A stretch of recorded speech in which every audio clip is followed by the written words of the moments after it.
Hello guys, कैसे हो आप सब। तो गाइस, ये है आपकी क्वांट की थर्ड शॉर्ट वीडियो। और इस वीडियो के अंदर मैं आपको एलजेब्रा के कुछ अच्छे क्वेश्चन कराऊंगा। ये सभी के सभी आपके प्रीवियस ईयर क्वेश्चंस हैं, ठीक है। अजीब अजीब ये सवाल है और इनमें कैसे स्मार्ट अप्रोच आप लगा सकते हो, ये मैं आपको सिखाने वाला हूँ, ठीक है। तो बिना टाइम वेस्ट किए आपके सामने ये है पहला क्वेश्चन। आप लोग इस क्वेश्चन को ट्राई करो। कैसे करोगे आप इस सवाल को? देखो, पहले सवाल में क्या गिवन हम लोग ये समझते हैं। सवाल में हमको गिवन है कि जो हमारे पास ये टर्म लिखा हुआ है इसको हम कैसे एक्सप्रेस कर सकते हैं। अब या तो एक तरीका ये है कि आप जितनी भी वैल्यूज हैं आप इनको करो ओपन, फिर आप देखो कि लास्ट में हमारे पास क्या बच रहा है, ठीक है। पर अगर आप इसको और जल्दी करना चाहते हो तो आप ये चीज देख सकते हो कि जो हाईएस्ट पावर है, ठीक है। मैं किस पर फोकस करूंगा?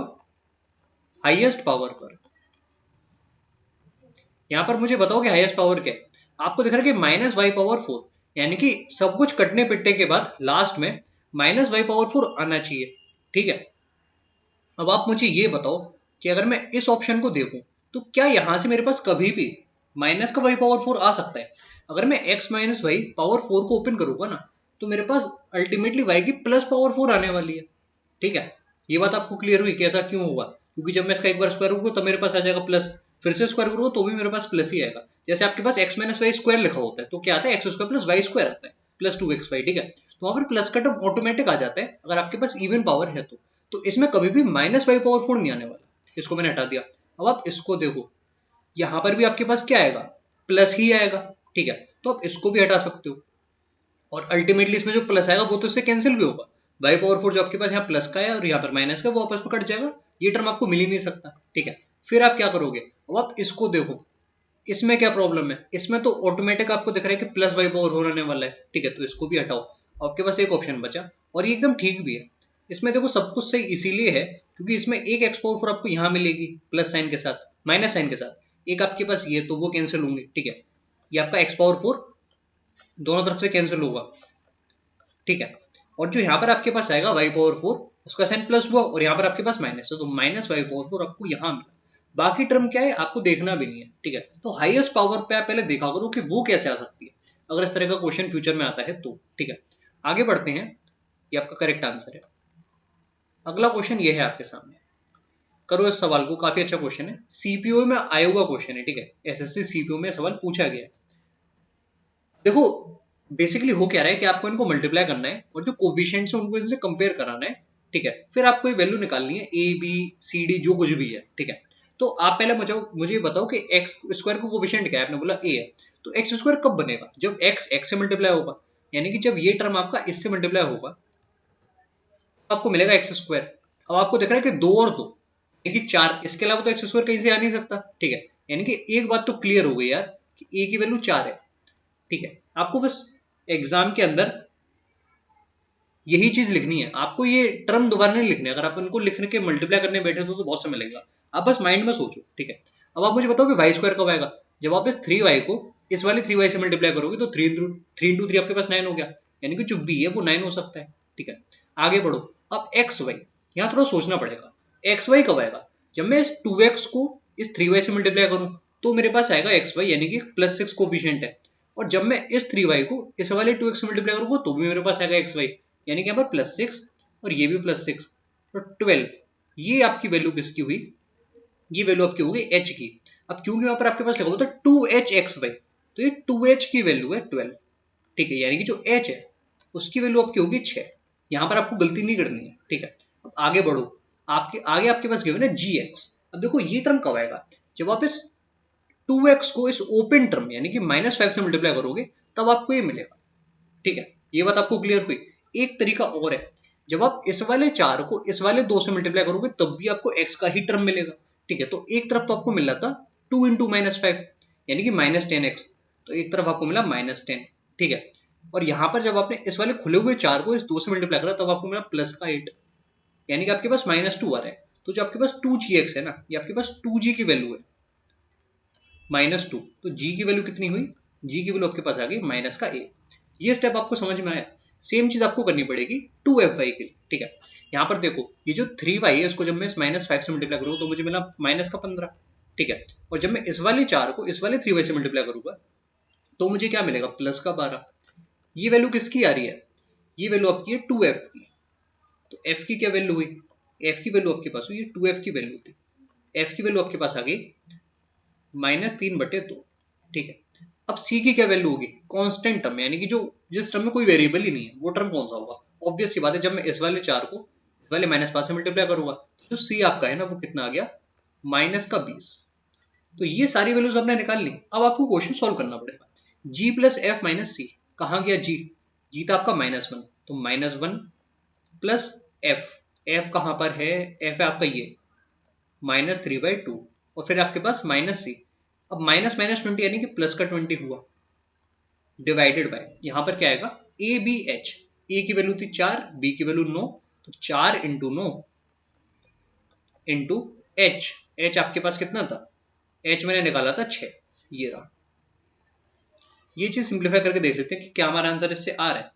तो देखो यहां पर मेरे पास क्या आ जाएगा, माइनस का 5/2, ठीक है, और माइनस का 5/2 यहाँ पर है। अच्छा, तो -5 प्लस 40 यहाँ पर हो गया, ठीक है, क्योंकि मैंने एलसीएम लिया और नीचे आपका 2 पहुंच गया, 2 नीचे पहुंचा तो कितना आ जाएगा मेरे पास, यहाँ पर है 8 हो जाएगा, 2 इंटू 4, 8 इंटू 9 इंटू 6, 8 9 जा कितना होता है 72, 72 इंटू 6 यानी कि आपके पास होता जाएगा 432, ठीक है, और ये ऊपर आपके पास हो गया 35, तो 35 डिवाइड बाय 432। तो आप खुद देखो कि ये सवाल एसएससी पूछ चुका है, ठीक है, सीपीयू के अंदर, पर ये सवाल आज से पहले आपने शायद ना देखा हो, ठीक है, क्योंकि ये प्रीवियस ईयर क्वेश्चन है और काफी पहले पूछा गया, मतलब 2019 या 20 का ये सवाल है, ठीक है। मुझे उम्मीद है कि आपको ये सवाल अच्छा लगा होगा, बहुत अच्छा क्वेश्चन है, ठीक है। इस तरह के सवाल आ गए तो बहुत टाइम लगेगा पेपर के अंदर इसको करने में, और यहाँ पर गलती होने का स्कोप कितना ज्यादा है मैंने आपको खुद दिखाया कि आप कोई ना कोई टर्म जरूर मिस कर सकते हो, ठीक है। तो इस क्वेश्चन को आप लोग नोट करना,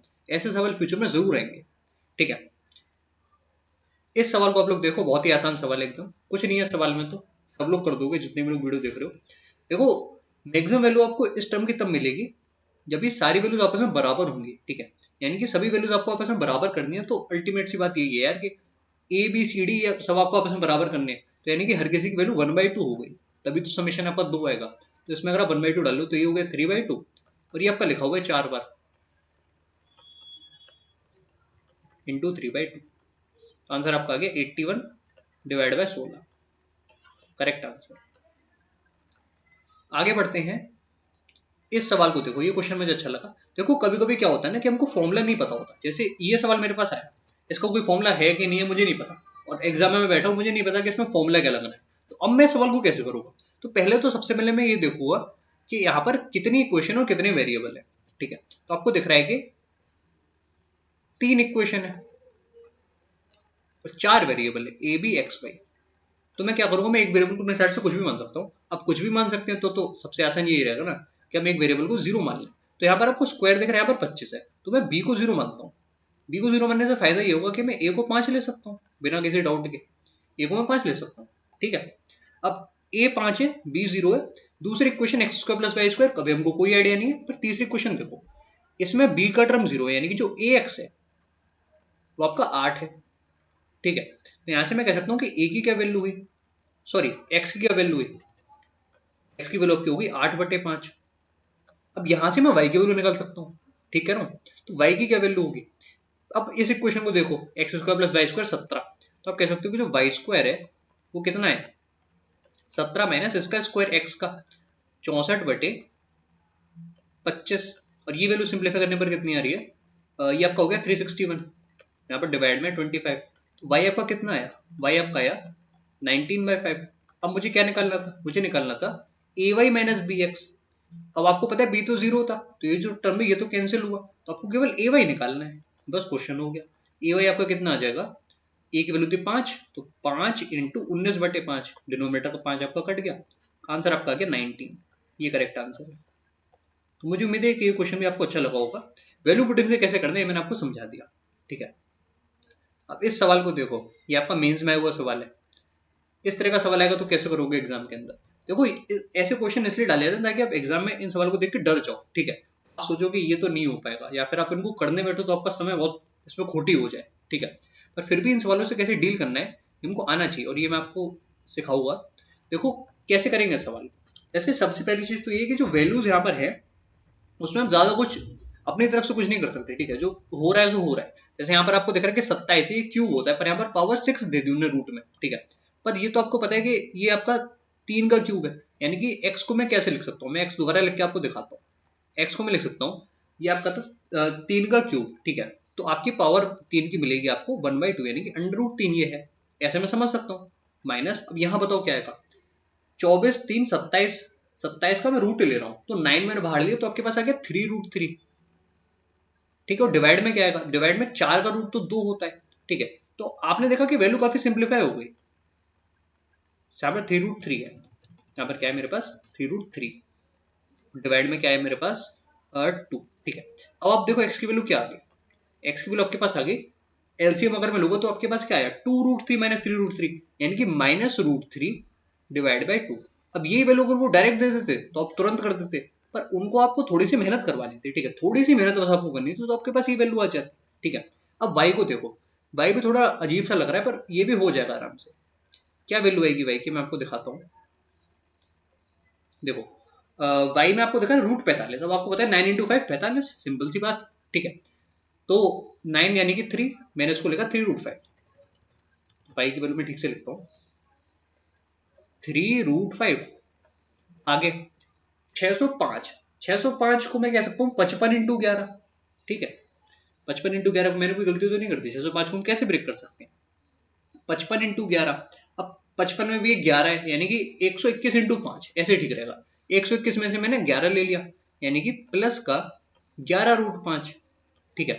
245 आप बताओ 49 × 5, यानी कि +7√5। तो आपको आइडिया लग गया कि इस क्वेश्चन सिंप्लीफाई आपका हो रहा है एक्चुअल, ठीक है। √80 16 × 5, यानी कि मैं कह सकता हूँ 4√5, और ये आपका 25 × 5, यानी कि 5√5, ठीक है। √5 तो दोनों तरफ ऊपर नीचे से कट ही जाएगा, ऊपर क्या आया 3 और 7 हुआ 10, तो ये 21/9, ये आपकी वैल्यू होगी y की। x की वैल्यू आपको पता थी, x² + y² बताना है। x² कितना होगा, आपने बोला कि सिंपल सी बात है, x² आपका हो जाएगा 3/4, पॉजिटिव साइन के साथ, क्योंकि नेगेटिव स्क्वायर करोगे पॉजिटिव आ गया। और y² क्या होने वाला है, तो y² मुझे यहाँ पर दिख रहा है कि हो जाएगा कितना, अच्छा इसको सिंप्लीफाई कर सकते हैं ना, ये 3 से मैंने काट दिया, तो कितना आ गया 7/3, ठीक है। तो 7/3 का स्क्वायर होता है 49/9। अब यहाँ पर आप एलसीएम ले लो, एलसीएम लेंगे तो नीचे 36 आया, ऊपर क्या आएगा, ऊपर आपको दिख रहा है 3 × 9 हुआ 27, और 4 × 49 कितना हो गया 196, ऐड करने पर आपके पास आ गया 223 डिवाइड बाय 36, ये करेक्ट आंसर है। मुझे उम्मीद है कि ये क्वेश्चन भी आपको अच्छा लगा होगा, ठीक है। तो बस आज की वीडियो में इतना ही है, ऐसे काफी सारे क्वेश्चन मेरे पास हैं, मैं आपको सारे क्वेश्चन करवाता रहूंगा। जितने भी अच्छे अच्छे क्वेश्चन मुझे लगेंगे कि जो प्रीवियस ईयर आए हुए हैं और उनका लेवल अच्छा है, वो मैं आपको जरूर कराऊंगा, ठीक है। अब ये सवाल आप खुद देखो कि सीजीएल मेंस में जो नए पैटर्न है उसमें जरूर आ सकता है, क्योंकि ये क्वेश्चन टाइम टेकिंग है।